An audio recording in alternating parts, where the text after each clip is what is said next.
on a Zoom of Thursday Morning Torah, but the question was asked for a reason, because this morning we are going to study when you're not here for a purpose, so to speak.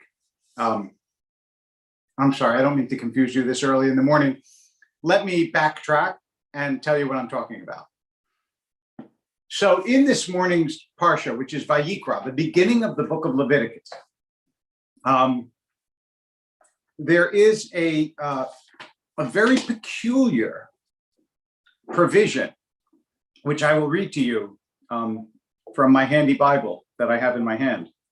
It says, the Lord spoke to Moses saying, speak to the Israelite people thus, or say this: when a person unwittingly incurs guilt in regard to any of the Lord's commandments about things not to be done, and does one of them, okay? If it is the anointed priest, and then it goes on to say how different people who have done this have to redeem what they've done. So in other words, there is a sacrifice for doing something that you didn't mean to do.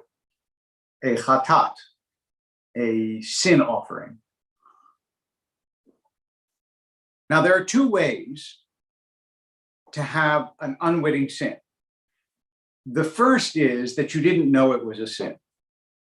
I honestly had no idea that I couldn't have cheese with my meat.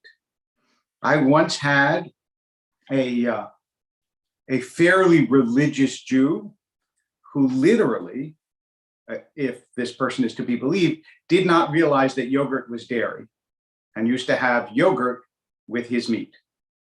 Now, let's say that that was true. Is that a sin? Should he have to bring a chatat, assuming that there was still a temple and there were still offerings? Should he have to bring an offering? Well, according to Leviticus 4:2, which is where I was reading from, Leviticus 4:2, yes, he has to bring one. There is, however, also another way to have an unwitting sin, which is to do something inadvertently. So let's say you are, I don't know, turning on the heat in your house, and because there is a short in the wiring, a spark goes out and burns someone. And that's a sin, an unwitting sin to hurt somebody else, but a sin. So one is you didn't know what you were doing is a sin. The second is you did something and it had unintended, unforeseen, unknown consequences. And the question arises, of course, why is this a sin? Why don't you just say, I'm really sorry, I didn't mean to hurt anybody, and that would be sufficient? Why do you have to bring a sacrifice? Now, as those of you who follow the Torah class can imagine, it's not like the tradition gave one answer to this question, right? Because we don't believe in one answer, in good questions that have one answer alone. So I'm going to give you 4 answers. And again, those of you who follow my Jerusalem Post Torah column, this is what it's on, and it gives the 4 answers, although I have a chance much more to elaborate it, obviously, in conversation than I do in a short column. So the first answer is not exactly an answer about the unwittingness.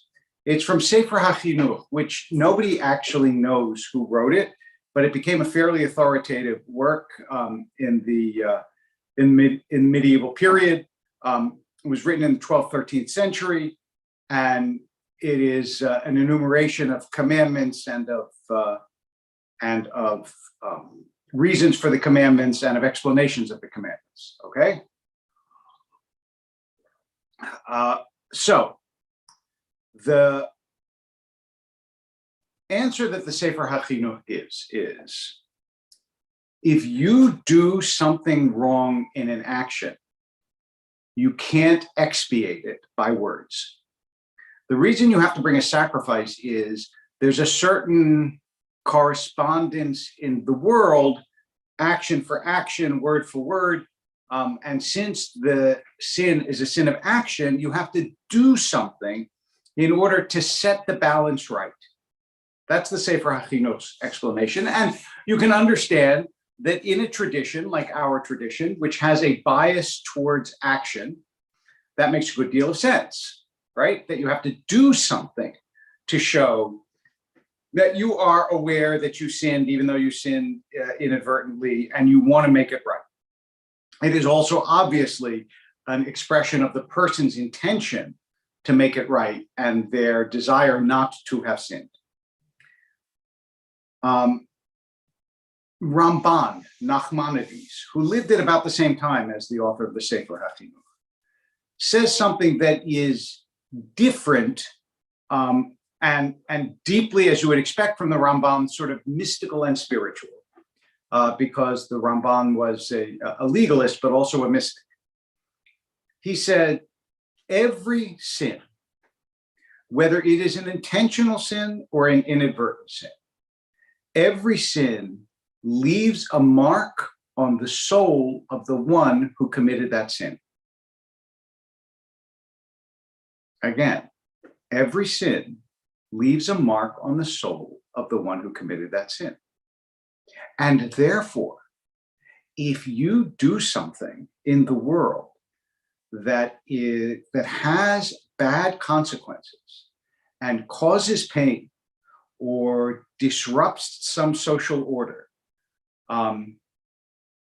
or violates a law of God's that God said you may not violate, you don't come out of that action the same as you went in.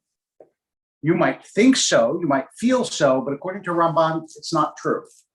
And therefore, you need to make an offering because you need to restore the balance in your own soul. You need to come back to being what you were before you committed the sin. Okay? So those are two explanations of why an unwitting sin requires a chatat, a sin offering. As we move to the modern period, as you might expect, the explanations start to get a little bit more psychological. At least one of them does. The other one we'll get to. Samson Raphael Hirsch, who was the founder of the modern Orthodoxy, basically, 19th century rabbi in Germany. He said, an unwitting sin is an indication in some deep way that you're not paying attention, that there are things in your world you're not aware of. It is unwitting, but that doesn't mean it's faultless. If you were really paying attention to the consequences of your own actions, to the possibilities of the consequences of your own actions, you would have foreseen the chance that this action would result in this sin. You would have known what the law was before you engaged in that sin, if we're talking about an ignorance of the law kind of sin. And so, says Hirsch, you are actually culpable even though it's unwitting. You're culpable because you're not fully alive to the possibilities and to the responsibilities of your actions in the world. And therefore, you have to offer this offering to God because you weren't aware of it. As I said, this is a more psychological take on it, but it is in some ways a very plausible one, that every sin connotes some sort of unawareness, distance, something that needs somehow to be repaired. And then the final explanation that I want to offer to you, and then talk about all of them, comes from a modern scholar who was a profound scholar of the sacrificial system and wrote a remarkable book on Leviticus, He also wrote on Numbers, but his book, the Anchor Bible book of Jacob Milgram on Leviticus, is his masterpiece. And 1 second, I will show it to you. Those of you, this is Milgram's book on Leviticus, just chapters 1 to 16.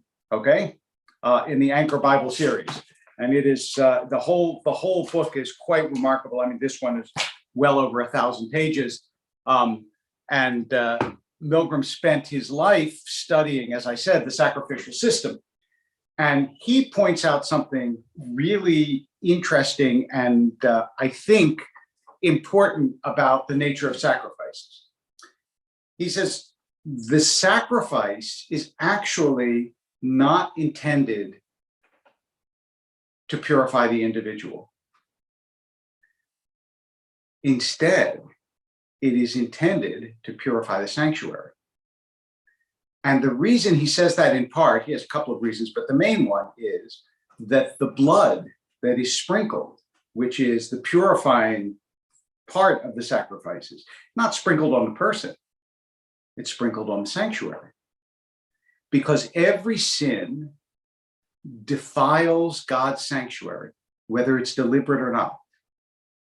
And if you think about this, and I encourage you to think about these different possibilities. So what that means is there is, first of all, a bias in the tradition towards action. That is, a sin has to be corrected in the real world. Second, there is an understanding that it affects the individual. Every way you act is an effect on you. That's Ramban. Remember, it causes a blemish in your soul when you commit a sin, even if you didn't mean to. Third, it says something about your character. This is very, I have to say, Hirsch here is very Freudian in a certain way. Because Freud was the great champion of the inadvertent things that you're doing that you don't realize you're doing, say something deep about who you are. And greater awareness can lead you to do things differently. And then lastly, Milgram points out that everything you do affects the institutions and the community of Israel. That in place of radical individualism, there is radical connectedness. And in fact, in his book, Milgram has this wonderful, I guess, analogy. He says it's like the picture of Dorian Gray. Remember the picture of Dorian Gray by Oscar Wilde, where a guy, his appearance was always youthful, but in his attic, he had a portrait of himself that was getting older and older and older and older. And so what Milgram says is that the sanctuary, like the sinner may appear the same, but the sanctuary is getting older and affected and has to be repaired, which is a nice way of putting it.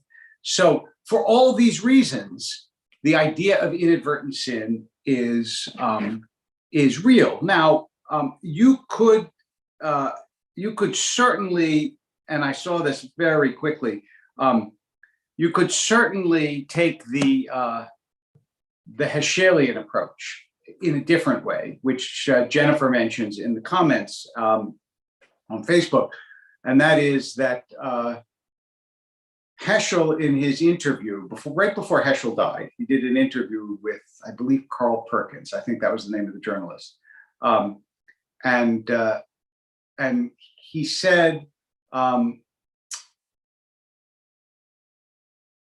Perkins said to him, "Why is it that people should not sin?" And his answer was, people shouldn't sin because when they sin, they cause God pain, and you shouldn't cause God pain. Now, that is a very anthropomorphic sort of view of God. It's a very human-y, feeling-y view of God. And yet, it certainly has some point, some purpose. And so you could also say that this inadvertent sin in some way or another disrupts the divine-human relationship.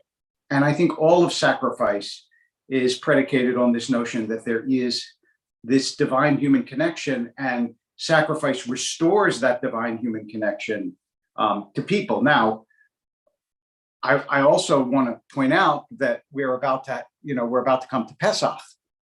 And of course, Pesach is in part about the Passover sacrifice. And the Passover sacrifice is to express the gratitude of the people for the deliverance of Passover, because when someone has done something for you and you haven't expressed some kind of thankfulness, there is an imbalance in the relationship that needs in one way or another to be repaired. And by the way, next Thursday morning's Torah class will focus in one way or another on Passover, and I'll give you some words to say at the Seder and things like that. But all of the major holidays were built on the sacrificial system. And you can understand why, because this sense of I need to do something to show my my own care and attachment to God is what the sacrificial system is designed to enable us to do, and why, even though it seems strange to us, Jews missed it so much, because prayer is, after all, a pale substitute for the enormity and awesomeness of sacrifice. And if you believe that sin creates imbalances in the world, between people and God, between people and themselves, then we don't have an easy way to repair that. And if we had a set thing where we knew we could go to the temple, we could make this sacrifice, and cosmic harmony would be restored, it would be, I think, it would be a good thing, or at least it was a good thing in ancient times. I'm not sure that it's something that you would necessarily want to restore now. Sacrifices would be, but anyway. So these are the various theories by which people have explained why an inadvertent sin requires a sacrifice.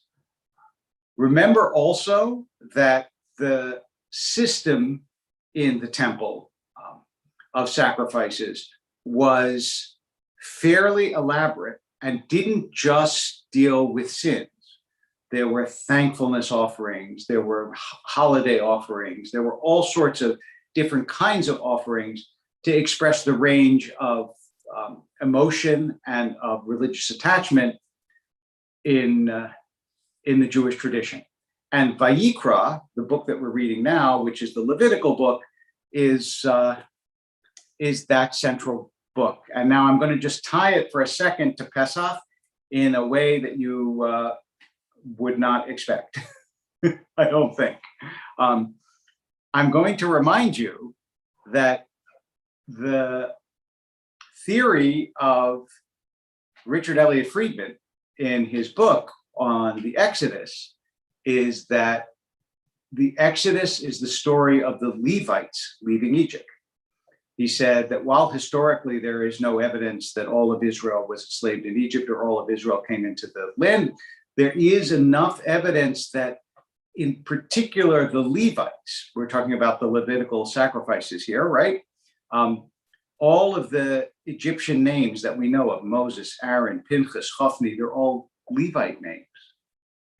52 times when it talks about the stranger in the Torah in different sorts of ways, every time that source is in one of the Levitical sources of the Torah.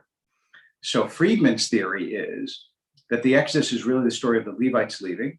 Remember, Moses is a Levite, and that they joined up with the already existing people in Israel to create the tradition as we know it, and that this idea of welcoming the stranger, the reason that it's in the Levite sources is because they were the strangers. how that played out is a complicated and interesting question. If you're interested, I strongly suggest that you read Friedman's book, again, called The Exodus, Richard Elliott Friedman. It's a very, very readable book. You can also, I reviewed it in the New York Times. You can Google the review in the New York Times and also read a quick summary of it. I reviewed it a few years ago when it first came out. But this ties into the sacrificial system as well. That is that the sacrifices were integrally part of the experience of leaving Egypt and coming to a place where, remember, if you have a temple and a sacrificial system, that is a way of saying, we're here. This is ours. We're not leaving. The Mishkan turns from a portable sanctuary into the Beit Knesset, well, the Beit HaMikdash, really, the temple, the permanent sanctuary. And that transition from temporary to permanent, even though it didn't turn out to be permanent forever, is part of the Passover story, but also part of the book of Vayikra and the Levitical story.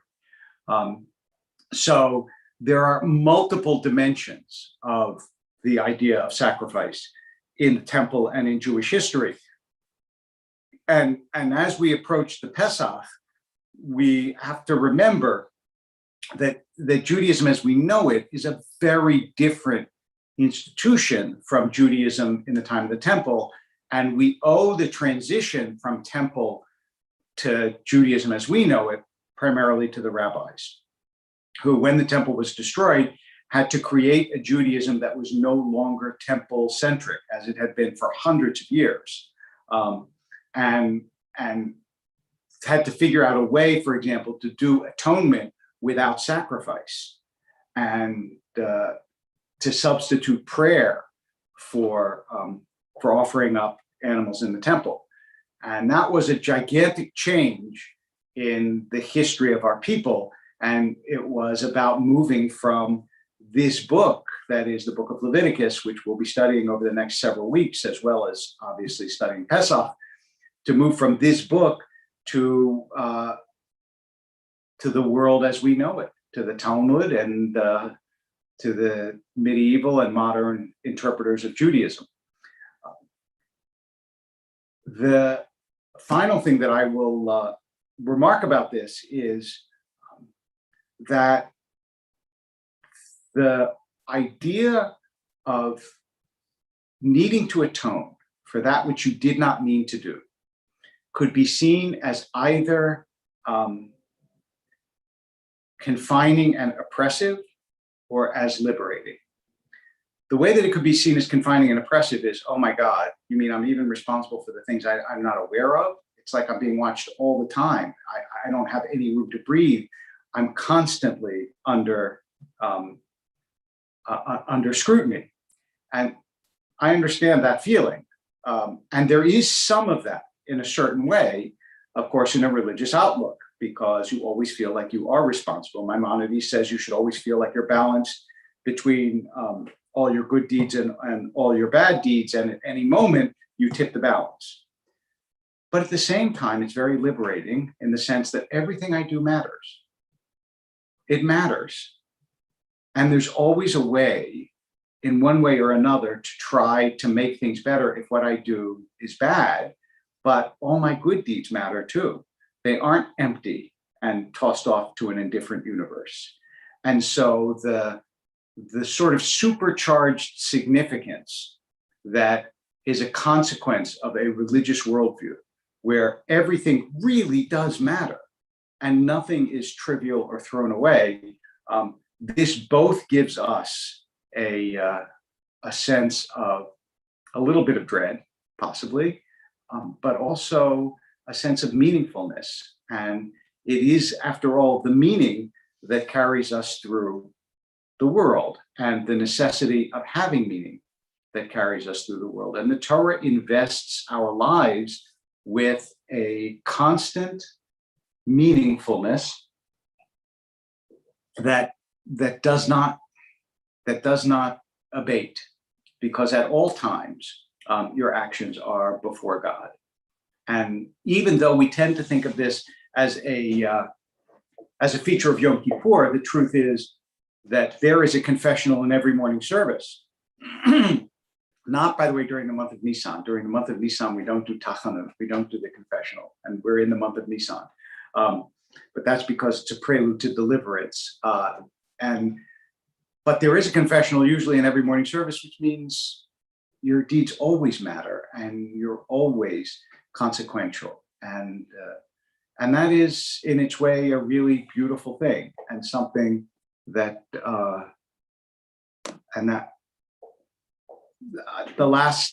I'll address a last question about sins that only hurt yourself. I don't know in the Jewish tradition that there actually is such a thing, because any injury to a person affects everybody that person comes in contact with. That's why I talk about radical connectedness as opposed to radical individuality. Sins that hurt me eventually touch the people that I come in contact with, that are close to me, that I love, that love me. So and also it is important to note here that since you don't belong to yourself in the Jewish tradition, you belong to God. If you hurt yourself, you're, so to speak, hurting God's property. That's why suicide is forbidden, because you don't belong to you and you're not allowed to destroy that which God has given.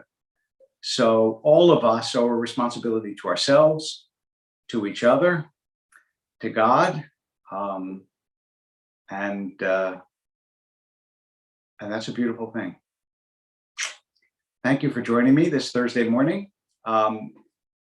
Once again, those of you that are on Clubhouse, there's going to be a Thursday evening Torah class. It'll be short tonight, about a half hour, and then there's a major discussion on anti-Semitism with several experts tonight at Sinai Temple at 6:30. Look on our website for more information to register. And then, of course, I'll see you, I hope, on Shabbat morning. Once again, Minyan at Sinai is now in the building. For those of you that want to come to morning Minyan or afternoon Minyan, 7:30, 5:45. And we are going to begin to have in-person Shabbat services for members after the Passover break. So the world, thank God, is opening up again, and God willing, before too long, we will have in-person Torah classes too, but we'll still continue, I'm sure, to Zoom them, because looks like Zoom is here to stay. Have a good day.